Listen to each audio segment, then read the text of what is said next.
हिंदी के साथ साथ मिलाकर बोले जाने वाले 20 कमाल के छोटे छोटे इंग्लिश वर्ड्स। अब पहला वाला है एग्जैक्टली। अब ये वाला भी आपने लोगों को अक्सर बोलते हुए सुना होगा। इसका इस्तेमाल भी आप अपनी हिंदी लैंग्वेज के साथ साथ बीच में कर सकते हैं।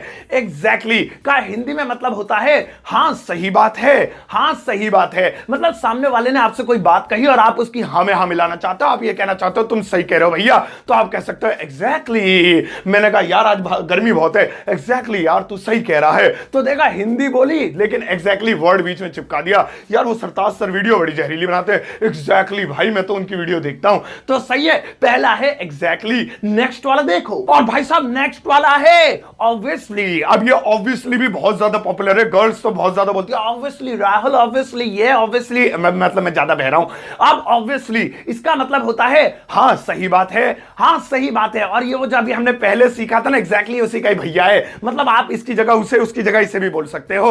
अब इसको भी इस्तेमाल किया जाता है सामने वाले की बात को हां में हां मिलाने के लिए और अपनी बात को साबित करने के लिए। ऑब्वियसली मैं जाऊंगा, मैं मना थोड़ी कर रहा हूं भाई, कल हमारे यहां दावत में आना है तुम्हें, ऑब्वियसली आऊंगा, टू टेंशन मत ले। बोलो हिंदी लेकिन बीच में ये चेप दो ताकि अच्छा सा लगे, मतलब जो है सामने वाले को लगे ऑब्वियसली मैं ये काम करूंगा। हाँ यार डोंट वरी, सही बात है, मैं ये काम करूंगा ऑब्वियसली। अब नेक्स्ट वाला देखें, और भाई साहब नेक्स्ट है ऑफ कोर्स। अब ये तो हमने खूब घिस रखा है, खूब बोलते हैं लोग इसे, हम इंडिया में तो काफी ज्यादा यूज करते हैं ऑफ कोर्स। अब ऑफ कोर्स ऑब्वियसली और एग्जैक्टली की तरह ही काम करता है, लेकिन ये इनफॉर्मल है, यानी कि नॉर्मल छोटी छोटी बातों में लोग बोल देते हैं। फेसबुक व्हाट्सएप पे भी इसका यूज ज्यादा होता है। ऑफ कोर्स का मतलब होता है वही होता है जो एग्जैक्टली अभी ऑब्वियसली का मिलता जुलता ही है। हाँ बिल्कुल, हाँ बिल्कुल। इसका मतलब भी यही है कि सामने वाले ने कुछ पूछा और आप उसका जवाब हाँ में देना चाहते हो और जोर देकर कहना चाहते हैं तुम पार्टी में आओगे, ऑफ कोर्स, यानी हाँ बिल्कुल आऊंगा।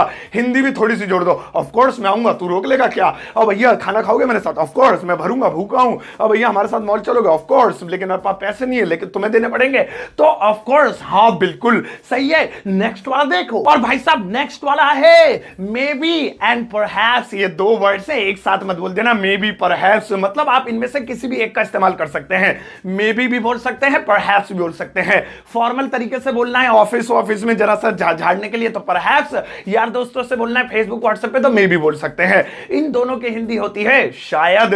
मतलब कभी भी आपको हिंदी में ये कहना है शायद ऐसा होगा, शायद, तो आप मे बी परहैप्स ऐसे बोल सकते हैं। यार आज बारिश आएगी तुझे लग रहा है, मे बी, और इंग्लिश से झाड़ दी, मतलब ऐसा दिखा दिया बहुत बड़ा अंग्रेज है। या फिर जैसे यार तुझे लगता है कि 3 तारीख को लॉकडाउन खुल जाएगा, परहैप्स, तो इस तरीके, ये तो दिल पे लग रही है बात, कुछ और लेते, सही है। तो इस तरीके से जब भी आपको कहना है शायद तो आप इसको बोले, साथ साथ इसके साथ एक कोई हिंदी का वाक्य भी बोल सकते हैं। मे बी कल मैं नहीं आऊंगा, शायद मैं कल नहीं आऊंगा, परहैप्स मुझसे बात नहीं करना चाहती है, शायद वो मुझसे बात नहीं करना चाहती है, तो मे बी और परहैप्स मिला के हिंदी का कोई वर्ड चिपकाओ, मजा आएगा। नेक्स्ट वाला देखो, और भाई साहब नेक्स्ट वाला है डैम इट, शिट। ये भी दोनों नहीं है एक साथ, मतलब जुड़े हुए नहीं है, अलग अलग हैं। या तो डैम इट बोलो या शिट बोलो, मीनिंग तो पता होगी लेकिन फिर भी मेरा फर्ज है बता देता हूं। इन दोनों की हिंदी होती है सत्यानाश। ओफो बिगड़ गया, अबे यार सब बर्बाद हो गया। मतलब कोई भी काम जब खराब हो जाता है, बिगड़ जाता है, तो हम एकदम झल्ला जाते हैं और फिर कहते हैं अबे यार, इंग्लिश में शिट या फिर डैम इट। वो फिल्मों में बहुत बोलते हैं hero, damn it damn it. अब आज पता चल गया आपको, तो आप कोई भी एक यूज कर सकते हैं। शिट यार मैं फेल हो गया, डैम इट यार मेरी चीटिंग पकड़ी गई, शिट यार मेरे पैसे खत्म हो गए। तो कोई भी काम ऐसा जो बिगड़ गया या खराब हो गया या बुरा हो गया आपके साथ, तो आप उस पर डैम इट या शिट में से कोई एक बोल सकते हैं। माई चॉइस, मैं कौन सा बोलूंगा, तुम यही सोच रहे हो मैं डैम इट बोलूंगा, शिट भी बोलूंगा, ये भी बोल सकते हैं। चलो ठीक है, नेक्स्ट वाला देखो, और भाई साहब नेक्स्ट वाला है आई थिंक। अब ये वाला वर्ड भी लोगों को आपने अक्सर बोलते हुए सुना होगा, आपने भी बोला होगा आई थिंक, लेकिन इसका मतलब क्या होता है सुनो। इसकी हिंदी होती है मुझे लगता है या मैं सोचता हूं, ज्यादातर यही यूज होता है इसका, मुझे लगता है। आप जब भी कोई बात आप कहना चाहते हैं उससे पहले आप आई थिंक बोल सकते हैं, यह दिखाने के लिए कि आपको ऐसा लगता है। आई थिंक तुम्हें नहीं जाना चाहिए, यानी कि मुझे लगता है तुम्हें नहीं जाना चाहिए। आई थिंक यार ये तार यहां नहीं यहां पर जुड़ेगी, आई थिंक यार ट्रेन वहां से जल्दी होगी। तो जब भी आपको कहना हो मुझे लगता है, मेरा ऐसा मानना है, मुझे ये मेरी राय है, तो आप आई थिंक बोल सकते हैं। अब ये मत सोचना थिंक माने सोचना होता है, तो मैं सोचता हूं हो जाएगा। ये एक फ्रेज बन गया मिला के जिसकी आम मीनिंग आम भाषा में होती है मुझे लगता है। तो जब भी बोलना हो मुझे लगता है, आई थिंक दैट, नहीं इंग्लिश क्यों बोलो, हिंदी बोलो लेकिन मिक्स करके। आई थिंक आप वीडियो को लाइक करेंगे, आई थिंक मैं सही हूं, आई थिंक आपको ये वीडियो अच्छी लग रही है, आई थिंक आपको ये वर्ड याद हो गया होगा। चलो आई थिंक अब नेक्स्ट वाला भी तुम्हें पसंद आएगा। और भाई साहब नेक्स्ट वाला है आई कैन इमेजिन। अब ये वाला वर्ड भी हिंदी के साथ साथ आप बोल सकते हैं I can imagine. I can imagine की हिंदी होती है मैं अंदाजा लगा सकता हूं, मैं समझ सकता हूं। वैसे आप इसकी जगह आई कैन अंडरस्टैंड भी बोल सकते हैं, लेकिन ये थोड़ा सा नया सा लग रहा है, अच्छा है। ये आपने कम बोलते हुए सुना होगा, आई कैन अंडरस्टैंड ज्यादा सुना होगा। सो आई कैन इमेजिन मैं अंदाजा लगा सकता हूं, मैं समझ सकता हूं, मतलब सामने वाले की फीलिंग को समझते हुए यू से ही दिखाना, हाँ जो तुम कह रहे हो मैं समझ सकता हूं, मैं इसका एहसास कर सकता हूं। आप आई कैन इमेजिन बोल सकते हैं। मैंने बोला यार पता कल क्या हुआ, कल मुझे मेरा मोबाइल खो गया, तुझे नहीं पता कितना काम मेरा बेकार हो रहा है। तो आप कहेंगे यस आई कैन इमेजिन, कितना बुरा हो रहा होगा आपके साथ सर, आई कैन इमेजिन, यानी मैं समझ सकता हूं, मैं अंदाजा लगा सकता हूं आपके साथ कितना बुरा हुआ है। यार कल मेरे पैसे गिर गए, पता है मैं बहुत गरीब हो गया, हाँ सर आई कैन इमेजिन मेरा साथ भी ऐसा हुआ है। तो आई कैन इमेजिन यानी मैं समझ सकता हूं, मैं अंदाजा लगा सकता हूं आपके साथ जो बीती है या किसी के साथ जो बीती है उसका मैं एहसास कर सकता हूं, उसको मैं इमेजिन कर सकता हूं। आई कैन इमेजिन ये भी हिंदी के साथ बोल सकते हैं। अब नेक्स्ट वाला इमेजिन करो। और भाई साहब नेक्स्ट वाला है ऑनेस्टली। अब ये जो ऑनेस्टली है इसे भी हिंदी के साथ यूज किया जा सकता है। ऑनेस्टली का हिंदी में मतलब होता है ईमानदारी से। सच बताऊं भाई, यकीन मान मेरा, ईमानदारी से बोल रहा हूं।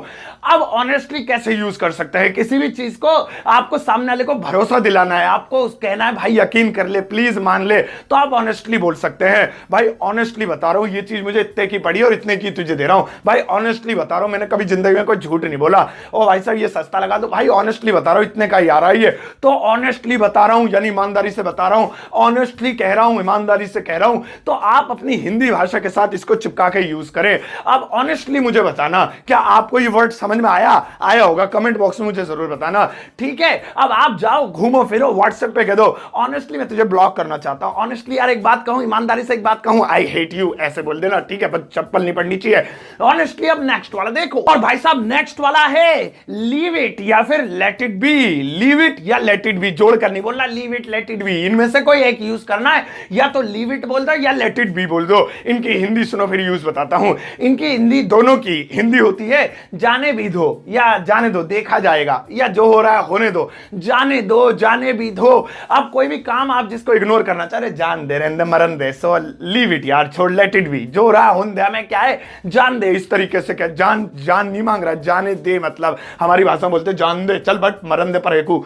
तो इस तरीके से अरे यार पता है यार वो गालियां बक रहा है मुझे, तो आपने कहा लीव इट यार, छोड़ ना, लेट इट बी, होने दे, मतलब मैंने दोनों बोल दिया, आप एक बोलना चाहो तो दोनों बोल दो, कोई बात नहीं, अरे लीव इट यार, इग्नोर कर, छोड़, कोई बात नहीं। अरे यार वो पता है मेरे पैसे नहीं लौटा रहा, क्या करूं, अरे लेट इट बी यार, छोड़ ना, इतने पैसों के लिए क्यों मर रहा है तू, अरे यार वो मेरे, समझ गए ना, क्लियर हो गई होगी बात। तो लीव इट या लेट इट बी, जाने दो, जान दो, छोड़ दो, मरन दो, परे कू, आग लगन दो, इस तरीके से आप इसका यूज कर सकते हैं अपनी हिंदी भाषा के साथ साथ। और बीच बीच में आप बोलेंगे तो बड़ा अच्छा लगेगा, सामने वाले को लगेगा भाई साहब लीव इट बोल रहा है, जरूर इन्होंने डिग्री फिग्री हासिल कर रखी है। और नेक्स्ट वाले पे खोपड़ी मारे। और भाई साहब नेक्स्ट वाला है कीप इन टच। अब कीप इन टच का मतलब ये नहीं मुझे टच करते रहना, छूते रहना, जरा थोड़ी थोड़ी देर में, ऐसे मत बोलना, सामने वाली गलत समझ गई तो जूते पूते बजा देगी। अब कीप इन टच का मतलब क्या होता है सुनो, कीप इन टच का मतलब होता है मिलते रहना, कांटेक्ट में रहना, भूल मत जाना, अब बात करते रहना। ये इस्तेमाल अक्सर होता है जब कोई जा रहा हो, या फिर फेसबुक व्हाट्सएप पे कोई रात को विदा ले रहा हो, सोना मोना कह रही है, निन्नू आ रही है, मुझे निन्नी कर रही हूं, तो आप कहते हो ओके कीप इन टच, मिलती रहना, मतलब, या फिर जैसे कोई मतलब कोई इंसान मिला आपको, उससे थोड़ी बहुत बातचीत हुई, फिर वो जा रहा है या जा रही है, तो आप बोल सकते हैं कीप इन टच, मिलते रहना।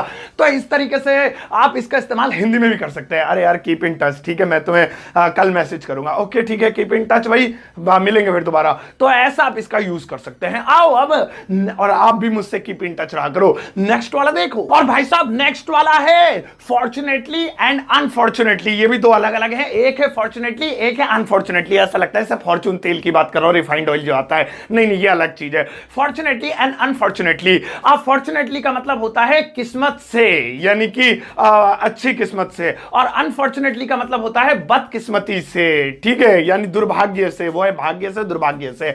अब जैसे आप किसी चीज को लेकर खुश हैं, कोई काम अच्छे से हो गया, तो आप उसके लिए फॉर्चुनेटली बोल सकते हो, यार फॉर्चुनेटली लॉकडाउन से 1 घंटा पहले मैं घर पे आ गया, बस ये अच्छा हुआ, मेरी ये अच्छी किस्मत रही, खुशकिस्मती से अच्छी किस्मत किस्मत से मैं आ गया यहाँ पे, और यार फॉर्चुनेटली उसने मुझे पैसे लौटा दिए, उसी के बाद फिर उसकी दुकान बंद हो गई। तो कोई भी अच्छा काम है जिसका आप बता रहे कि आपकी किस्मत अच्छी रही, ऐसा हो गया, तो हिंदी में बोलने के साथ साथ आप उससे पहले फॉर्चुनेटली बोल सकते हैं, फॉर्चुनर कार मत बोल देना। और नेक्स्ट अनफॉर्चुनेटली, जिसका मतलब होता है बदकिस्मती से यानी दुर्भाग्य से, यानी कि जो है आपकी किस्मत अच्छी नहीं थी, तो आप कोई भी गलत काम आपके साथ हो गया, उससे पहले आप अनफॉर्चुनेटली बोल सकते हैं। अरे यार वो पैसे देने वाला था, बुला लिया था उन्होंने मुझे, अनफॉर्चुनेटली लॉकडाउन हो गया यार। अरे यार कार में लेके ही जा रहा था, उससे मिलने वाला था, अनफॉर्चुनेटली पंचर हो गया यार। पंक्चर होता है, पेंचर बोलते हैं हम लोग, हद है यार। और इसी तरीके से आप किसी भी बुरे काम के लिए पहले अनफॉर्चुनेटली और अच्छे काम को बताने के लिए फॉर्चुनेटली बोल सकते हैं। इस तरह आप सामने वाले को जाहिर कर सकते हैं कि आप इंग्लिश के वर्ड्स भी अच्छी तरीके से जानते हैं और उन्हें यूज करने में माहिर हैं। इनका यूज जरूर किया करो। आओ अब नेक्स्ट वाला देखें, और भाई साहब नेक्स्ट वाला है फ्रैंकली। अब ये जो फ्रैंकली है, ये भी आप अपनी बोलचाल में यूज कर सकते हैं और हिंदी के साथ साथ आप इसको बोल सकते हैं। पहले मैं इसकी हिंदी बताता हूं, फिर समझाता हूं मीनिंग क्या है। फ्रैंकली का मतलब होता है साफ साफ, खुलकर, आप बिना झिझक के आपको ये बात, कोई भी चीज आपको बतानी है या सामने वाला आपको बताना चाहता है और आपसे वो ये कह रहा है या आप किसी से कहना चाहते थे भाई साफ साफ बता रहा हूं, मुझे कोई झिझक नहीं है, खुल के बता रहा हूं, बात ऐसी है, तो पहले उससे फ्रैंकली बोलेंगे। ठीक है, फ्रैंक होके बताना, मतलब जैसे आपने कहा सर आप मुझे सच से बताओ ये कितने का आया, तो मैं कहूंगा यार फ्रैंकली बता रहा हूं, ये मुझे इतने का पड़ा है, मैंने तुझे इसी रेट में दिया है। अब किसी ने उससे पूछा कि यार क्या ऐसी बात है, आपने कहा फ्रैंकली बता रहा हूं, सच बता रहा हूं, फ्रैंकली होके बता रहा हूं, एकदम फ्रैंकली बता रहा हूं, तुझे किसी के साथ में इतना वो नहीं होता हूं, फ्रैंकली बता रहा हूं कि ऐसा था। तो कभी भी किसी से कोई बात साफ साफ कहनी हो तो आप फ्रैंकली बोल दीजिए, यार उसने मेरे बारे में ऐसा कहा था क्या, मुझे सुनने में आया है, फ्रैंकली बता रहा हूं, किसी और को नहीं बताऊंगा, उसने वाकई में तेरी बुराई की थी, तो फ्रैंकली। ठीक है, अब आप भी फ्रैंक हो जाओ और जरा फ्रैंकली बात किया करो, खुल के साफ साफ बोला करो जो दिल में हो, ऐसा ना हो तो छुपा के रखो। आओ अब नेक्स्ट वाले पे नजर मारे, और भाई साहब नेक्स्ट वाला है साउंड्स गुड। अब ये साउंड्स गुड का मतलब ही नहीं डीजे में अच्छे साउंड आ रहे हैं, डांस करने को दिल कर रहा है। साउंड्स गुड ये एक ऐसा फ्रेज है जिससे आप बोल सकते हैं किसी के भी लिए। अब हिंदी बता देता हूं, रिलैक्स हो जाओ। इसका मतलब है बढ़िया है, ठीक है, अच्छा लग रहा है, ये इसकी मीनिंग होती है। सामने वाले ने पूछा, जैसे सामने वाली ने पूछा, मान लीजिए ये ड्रेस दिलाई थी आपने, कैसी लग रही हूं मैं, तो आप कहेंगे साउंड्स गुड, अरे बढ़िया लग रही है। ये तो पहले हम बोलते थे ब्यूटीफुल, गॉर्जियस, हॉट, कूल, नामकूल, ये सब बोलते थे, लेकिन अब आप कुछ नया यूज कर सकते हैं, आप बोल सकते हैं साउंड्स गुड। और यार मेरे पास एक आइडिया है, क्यों ना हम लॉकडाउन के बाद घूमने चले, तो आप कहेंगे साउंड्स गुड। अबे क्या साउंड्स गुड, ये तो सभी को पता है लॉकडाउन के बाद ही जा पाएंगे। या फिर कोई भी कैसा भी सवाल आपसे पूछो और आप उसकी तारीफ करना चाहें, या ज्यादा तारीफ नहीं, आपसे ये कहना चाहे हाँ भाई सही है, ठीक है, अच्छी बात है, मैं सहमत हूं, तो साउंड्स गुड बोल दो। ये वीडियो कैसी लगी, आप कहना साउंड्स गुड, इस तरीके से। ठीक है, चलो अब नेक्स्ट वाला देखो, और भाई साहब नेक्स्ट वाला है बाय द वे। ये तो बहुत ही ज्यादा सुनने में आता है, रोज 200-300 बार मैं सुन लेता हूं इसे, मैं ही नहीं बोलता हूं, अब बोला करूंगा, मेरी इंग्लिश थोड़ी सी वीक है ना, अब इंप्रूव हो रही है। बाय द वे, अब बाय द वे एक ऐसा फ्रेज है जिससे आप हिंदी के साथ जोड़कर बोलेंगे तो एक अलग ही लुक आएगा। अब बाय द वे का हिंदी में मतलब होता है चलो ये बताओ, चलो ये बताओ। आप देखो, मतलब कहने का ये है कि सामने वाले से ऑपोजिट क्वेश्चन कर लेना। वो बात कर रहा था, आपने अचानक से बोला अच्छा चलो ये बताओ तुम कहां जा रहे हो, अच्छा चलो ये बताओ तुमने क्या डोनेट किया, अच्छा चलो ये बताओ तुम मेरे बारे में क्या कह रहे थे, तो बाय द वे बोलेंगे। बाय द वे तुम जा कहां रहे हो, बाय द वे तुमने मेरे बारे में बोला क्या था, बाय द वे तुम झूठ बोल रहे हो, तो बाय द वे चलो ये बताओ। यानी कि किसी से भी कोई क्वेश्चन छोटा मोटा करने से पहले बाय द वे बोल सकते हैं। चलो ये बताओ तुम क्या खाओगे, बाय द वे तुम क्या खाओगे, चलो ये बताओ तुम जो है क्या नाम है कौन सी फिल्म देखोगे, बाय द वे तुम कौन सी फिल्म देखोगे, चलो ये बताओ, बहुत हो गया, चलो बाय द वे तुम्हें समझ में आया नहीं आया, चलो ये बताओ तुम्हें समझ में आया नहीं आया, आ गया होगा बाय द वे। अब नेक्स्ट वाला देखो, और भाई साहब नेक्स्ट वाला है बाय चांस। ये भी बहुत ज्यादा बोलते हैं हम अपनी हिंदी के साथ साथ, और इसको आप हिंदी के साथ मिक्स करके बोलेंगे तो वाकई में एक अच्छा लुक आता है, बाय चांस। अब बाय चांस आपके दिमाग में अलग अलग मीनिंग घूम रही होगी, लेकिन मैं आपको बताता हूं एग्जैक्टली इसका जो मीनिंग निकलती है, इसका जो सोर्स निकलता है वो क्या है। इसका मतलब होता है मान लो, यानी किसी को आप इमेजिन करके, मतलब इमेजिन करने के लिए कह रहे हो, या आप कह रहे हो कि ऐसी स्थिति आ गई तो ऐसा चांस पड़ गया तो क्या होगा, मान लो पापा आ गए तो क्या होगा, बाय चांस पापा आ गए तो क्या होगा, तो मान लो की जगह बाय चांस बोल दिया। मान लो बारिश हो गई तो फिर क्या जाओगे नहीं जाओगे, बाय चांस बारिश हो गई तो क्या होगा, अरे यार वो जो है क्या नाम है, मान लो अगर उन्होंने मुझसे कुछ पूछ लिया तो मैं क्या जवाब दूंगा, बाय चांस कुछ पूछ लिया तो भाई क्या जवाब दूंगा। तो मान लो या माना कि ऐसे शब्दों के लिए बाय चांस यूज होता है। है। और बाई चांस का आप यूज भी कर सकते हैं कि अचानक से कोई चीज हो जाए, और बाई चांस वो आ गया मेरे पास सामने, बस ऐसा हो गया अचानक से। तो कोई भी ओकेशनली हो जाए, अचानक से कोई चीज हो जाती है तो बाई चांस, लेकिन ज्यादातर इसका यूज होता है मान लो के लिए, किसी से भी कोई चीज मनवाने के लिए करते हैं। मान लो मैंने तुम्हें 100 रुपए दिए, बाई चांस हम तो बोलते थे x बराबर 100 रुपए, माना कि x बराबर, वो ज्यादा मैथ में घुस गया मैं, ठीक है। तो मान लो बाई चांस ऐसा हो जाए, बाई चांस अगर तुम्हें पुलिस पकड़ ले, बाई चांस ये वीडियो आपको अच्छी लगे, बाई चांस, तो क्या करोगे? चलो अब नेक्स्ट वाला बाई चांस लाइक कर देना, नेक्स्ट वाला देखो। और भाई साहब नेक्स्ट वाला है एनीवे। अब ये जो एनीवे है वर्ड बहुत छोटा है लेकिन गहरी मीनिंग है इसकी हिंदी भी छोटी सी है, लेकिन इसका जो यूज है वो काफी अच्छे तौर पर किया जा सकता है हिंदी वाक्यों के साथ। एनीवे का हिंदी में मतलब होता है खैर। खैर इसका मतलब कुल मिला के ये होता है कि किसी बात को इग्नोर करना या वो बात काट के कोई नई बात शुरू करना, उसके लिए एनीवे बोला जाता है। यार तुझे पता है वो तेरी क्या नाम है बुराई कर रहा था, हाँ कर तो रहा था, एनीवे तू ये बता तू कहां जा रहा है। देखा वो बुराई की बात छोड़ के मैंने दूसरी बात पूछ ली तो एनीवे बोल दिया, यानी इसे जान दे, खैर इसे जान दे, ये बता यार मेरा काम अच्छा नहीं चल रहा, हाँ यार मुझे पता है काम तेरा अच्छा नहीं चल रहा है, एनीवे शादी कब है तेरी, तो एनीवे बोल दिया, बात काट के दूसरी बात शुरू कर दी। तो कोई भी पहली बात जब इग्नोर करके सेकंड बात पे ट्रैक पे जाए, दूसरी बात पकड़े, तो एनीवे कहा जाता है। तो तुमने मुझे गाली दी थी ना, एनीवे मैं तुम्हारे साथ हमेशा दूंगा। तो तुमने मुझे गाली दी थी ना, ट्रैक से हट गए, एनीवे खैर छोड़ो, जान दो, मरन दो, परेकू, मैं तुम्हारा साथ हमेशा दूंगा। तो कभी भी आपको बोलना हो खैर, जाने दे, छोड़, और ट्रैक चेंज करके दूसरी बात पे आना हो तो हिंदी में ही आप एक वर्ड यूज करें, एनीवे। भैया कितने रुपए लोगे? 100 रुपए लूंगा मैडम। और 100 रुपए तो नहीं लगते वहां के, एनीवे 100 रुपए दे दूंगी, ये बताओ तुम वहीं छोड़ना मुझे। तो ट्रैक चेंज करके दूसरी बात पे आ गए, एनीवे। अब एनीवे तुम दूसरी वाली क्लिप देखो। और भैया नेक्स्ट वाला है बेसिकली। अब ये जो बेसिकली होता है इसका बेस समझो, इसको मैं समझाता हूं, इसको भी आप अपनी हिंदी भाषा के साथ यूज कर सकते हैं। बेसिकली का हिंदी में मतलब होता है मामला ये है, मसला ये है, असल में बात ये है। मतलब किसी चीज का बेस यानी स्टार्टिंग से बताना हो तो उसको कह सकते हैं। यार कल तुम लड़ाई लड़ रहे थे, मुझसे क्यों लड़े? अरे बेसिकली मैं बता रहा हूं क्या बात है, बेसिकली ना मैं उससे बात नहीं करना चाहता था, तो मामला यह है कि मैं उससे बात नहीं करना चाहता था। तुम्हें इंग्लिश सीखनी, इंग्लिश आती है? सर बेसिकली मुझे कुछ आता नहीं है लेकिन मुझे स्टार्टिंग से सिखाना। मामला यह है कि सर मुझे कुछ आता नहीं है, स्टार्टिंग से सिखाना।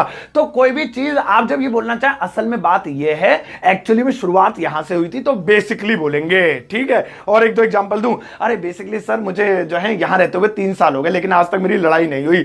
तो इस तरीके से आप बेसिकली का इस्तेमाल कर सकते हैं। बहुत कमाल का वर्ड है ये, आप भी इसका यूज करना, और इसे सोशल मीडिया पर भी यूज किया जा सकता है, सारे किए जा सकते हैं जितने मैंने आपको बताएं। नेक्स्ट वाला देखो। और भाई साहब नेक्स्ट वाला है एक्चुअली। अब इसका यूज तो सभी लोग करते हैं, एक्चुअली।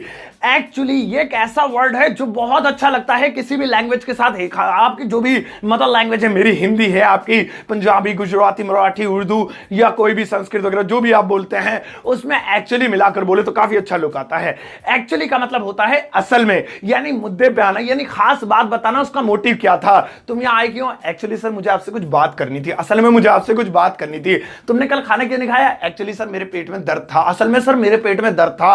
अरे तुम मुझसे जो है पैसे क्यों मांग रहे थे? एक्चुअली सर मुझे पैसों की जरूरत थी। तो एक्चुअली यानी असल में, जब भी आपको, आप इसे मिला मिलाकर खूब सारी बातें कर सकते हैं। एक्चुअली यार मुझे तेरी याद आ रही थी, एक्चुअली यार मैंने तुझसे कल बात नहीं की, एक्चुअली यार कल उसने मेरा फोन नहीं उठाया।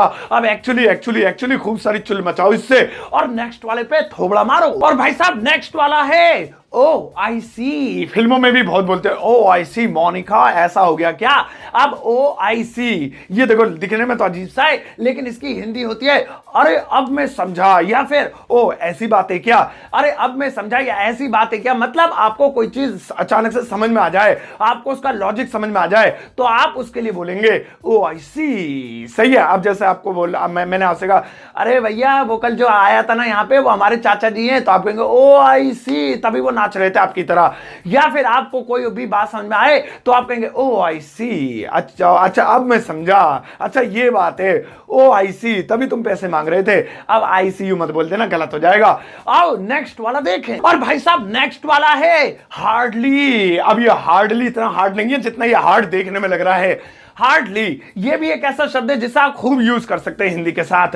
हार्डली का हिंदी में मतलब होता है मुश्किल से। मुश्किल से हम ये हिंदी में बहुत ज्यादा बोलते हैं। मुश्किल से 2 मिनट बैठा था मैं, मुश्किल से मैंने उससे नाम पूछा ही था, मुश्किल से मैं रुका ही था वहां पे, मुश्किल से 1 घंटा हुआ होगा मुझे। वहां पर आप मुश्किल से की जगह हार्डली बोल सकते हैं, जिससे आपकी लैंग्वेज में एक इंग्लिश वाला लुक आएगा। हार्डली मैंने पानी पिया था, इतने में उन्होंने मुझे बुला लिया। हार्डली मैंने नाम पूछा ही था, इतने में उन्होंने मुझे जो है भगा दिया। हार्डली 2 मिनट हुए होंगे, यार तुम कह रहे हो कि 1 घंटा हो गया। हार्डली 1 घंटे से वेट कर रहा हूं मैं यहां, तुम कह रहे हो कि सारा दिन हो गया। तो मुश्किल से मुश्किल से मुश्किल से। व्हाट्सएप पे भी आप कह सकते हो हार्डली। मैं क्या क्या कह सकते हैं, तो मैं चैटिंग फैटिंग कम करता हूं, मुझे पता नहीं क्या कर सकते हैं, तुम खुद यूज करना। तो भाई साहब ये थी आज की वीडियो, जिसमें मैंने आपको 20 ऐसे कमाल कमाल के वर्ड सिखाए कि जिनका इस्तेमाल आप हिंदी के साथ कर सकते हैं। जरूरी नहीं है कि आप फ्लुएंट इंग्लिश बोले, बट आप बहुत अच्छी हिंदी अगर बोलते हैं तो उसके साथ इन वर्ड्स को मिलाकर बोलेंगे तो आपका एक अलग इंप्रेशन पड़ेगा। अब आप